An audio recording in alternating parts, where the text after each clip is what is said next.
இந்த அழகு செடியை எப்படி பதியம் போட போகணும்னு இன்றைக்கி பார்க்க போகிறோம். முதல்ல என்ன செய்யணும்னா, ஃபஸ்ட்டு இந்த மாதிரி ஒரு கேன் எடுக்கணும். கேனில் இந்த மாதிரி ஓட்டை இருக்கணும் கீழே. கண்டிப்பாக தண்ணி போகிறதுக்கு இந்த மாதிரி ஓட்டைகள் நிறையா போட்டுருக்கணும். இந்த ஓட்டை வழியாக மண் போகாமல் இருக்கிறதுக்கு ஒரு வழி இருக்குது. அதுக்கு என்ன செய்யணும்னா, தேங்காய் நார் இருக்குது இல்லையா, அதை கீழே இந்த மாதிரி வைக்கணும். வச்சிட்டோம்னா மண் வெளியே போகுது, தண்ணியை மட்டும் வெளியே வரும். இப்போ அதில் நம்ம மணல் போடலாம். இந்த இல்லையா, இதை மட்டும் புழு, மண்புழு கேள்விப்பட்டிருக்கீங்களா, அதோடைய உரம் தான் இது. வீட்டில் செஞ்சது. அதோட வீடியோவும் நான் போட்டிருக்கிறேன். யூடியூப்பில் போய் சர்ச் பண்ணால் அதை தெரியும்.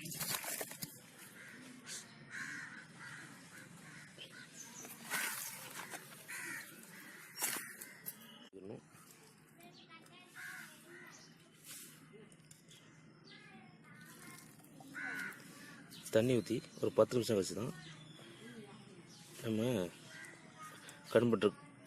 கட் பண்ணிட்டுருக்கிற பூச்செடியை நம்ம கண் வைக்க போகிறோம். அவ்வளோதான்.